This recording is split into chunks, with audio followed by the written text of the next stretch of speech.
പല്ലുവേദന പല്ലുവേദന എന്ന് പറഞ്ഞു കഴിഞ്ഞാൽ അതികലശലായ വേദനയാണ്. എന്നാൽ ചില ആളുകൾക്ക് അങ്ങനത്തെ വേദനയല്ല, പലതരത്തിലുള്ള വേദനകൾ ഈ പല്ലിൽ തന്നെ വരാറുണ്ട്. ചില ആളുകൾക്ക് ഇന്നൊരു വേദന ഉണ്ടാവും, നാളെ രാവിലെ ആകുമ്പോഴത്തേക്ക് ആ വേദന പോയിട്ടുണ്ടാകും. മിക്കവാറും വൈകുന്നേരങ്ങളിലാണ് ഈ വേദന വരുന്നത്. വൈകുന്നേര വേദന എന്ന് പറഞ്ഞു കഴിഞ്ഞാൽ സാധാരണ പല്ല് കേടായിട്ടുള്ള വേദനയാണ് വേദന വരുന്നത്. പിന്നെ ചില ആളുകൾക്കുള്ള വേദന എന്ന് പറഞ്ഞാൽ എന്തെങ്കിലും ഭക്ഷണം കഴിച്ച് കഴിഞ്ഞാൽ ഉടനെ വേദന, അത് ഭക്ഷണം കയറി ഇരുന്നിട്ടുള്ള വേദനയാണ്.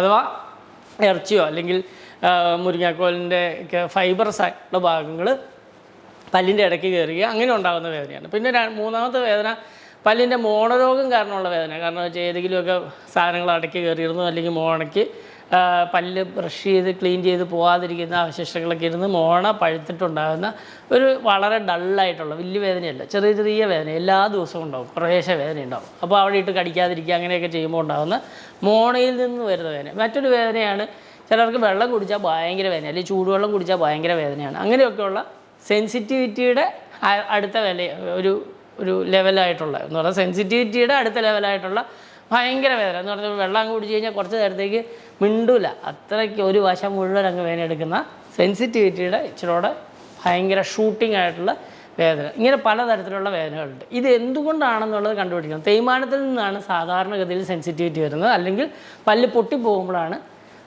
സെൻസിറ്റിവിറ്റിയും അതുപോലെ തന്നെ വെള്ളം കുടിച്ച് കഴിഞ്ഞാൽ പെട്ടെന്ന് അല്ലെങ്കിൽ മധുരം നിന്ന് കഴിയുമ്പോൾ ഉണ്ടാകുന്ന ഷാർപ്പ് ഷൂട്ടിംഗ് പെയിൻ. മറ്റത് കേട് വന്ന് പഴുത്തിരിക്കുന്ന പല്ലുകളാണ് രാത്രിയൊക്കെ ഭയങ്കര വേദനയായിട്ട് വന്ന് ഉറങ്ങാൻ പറ്റാത്ത വേദന. അത് രാത്രിയാണ് സാധാരണ വരുന്നത്.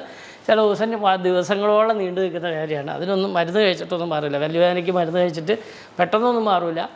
അഥവാ ഇനി മരുന്നൊക്കെ വെച്ച് അല്ലെങ്കിൽ ക്ലോ ഓയിലൊക്കെ വെച്ച് കുറച്ചാലും എത്രയും വേഗം ചികിത്സിക്കേണ്ട ഒരു കാര്യമാണ്. കാരണം ഇതൊരു ഡേഞ്ചറസ് ഏരിയയാണ്. കാരണം എന്ന് വെച്ചാൽ ഈ ഏരിയയെ പറയുന്നത് dangerous area of the face എന്നാണ്. കാരണം ഇവിടുത്തെ ഇൻഫെക്ഷൻ മറ്റ് അവയവങ്ങളിലേക്ക് പടരുകയും അതുകൊണ്ട് പല പ്രശ്നങ്ങളുണ്ടാവുകയൊക്കെ ചെയ്യാം. അതുകൊണ്ട് ഡേഞ്ചറസ് ഏരിയ എന്ന് മനസ്സിലാക്കുക. അവിടുത്തെ ഇൻഫെക്ഷനെ കാര്യമായിട്ട് പരിഗണിച്ചില്ലെങ്കിൽ അത് വലിയ വലിയ പ്രശ്നങ്ങളിലേക്ക് എത്താവുന്ന കാര്യമാണ്. പക്ഷേ പലരും ഇതൊന്നും അറിയാറില്ല. പല്ല് വേദന വന്ന് കുറച്ച് ദിവസം കഴിഞ്ഞ് വേറെ എന്തെങ്കിലും അസുഖം വന്നു അന്ന് ഓർത്തതൊക്കെ വിട്ടുകളയാണ്. അതുകൊണ്ട് പല്ലുവേദനയെ നിസ്സാരക്കാരനായിട്ട് കാണരുത്.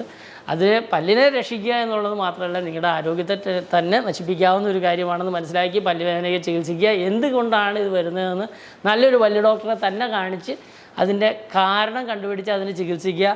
ചിലവരെ പറ്റി നിങ്ങൾ കൂടുതൽ ആലോചിക്കരുത്. കാരണം നല്ല ട്രീറ്റ്മെൻറ്റ് ചെയ്താൽ വർഷങ്ങളോളം വേദനയില്ലാതെയും പല്ല് ആരോഗ്യമായിട്ട് നിൽക്കും.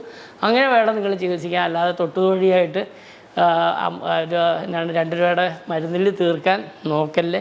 അതിന് പകരം കൃത്യമായിട്ട് ചികിത്സിച്ച് അതിനെ നിലനിർത്താൻ നോക്കിയാൽ നിങ്ങൾക്ക് ആരോഗ്യപരമായിട്ട് ഭക്ഷണം കഴിക്കാനും അതോടൊപ്പം തന്നെ ചിരിക്കാനും അതോടൊപ്പം തന്നെ നിങ്ങളുടെ വായയൊക്കെ വൃത്തിയായിട്ടിരിക്കാനും നിങ്ങൾക്ക് മറ്റുള്ളവരോട് സംസാരിക്കാനും ഒക്കെ സഹായിക്കും. അതുകൊണ്ട് നല്ല പല്ല് ഡോക്ടറെ കൊണ്ട് നല്ല പല്ലിൻ്റെ ചികിത്സ ചെയ്യാൻ, ഞാൻ പല്ല് ഡോക്ടറെ ഫോളോ ചെയ്യാൻ മറക്കരുത്.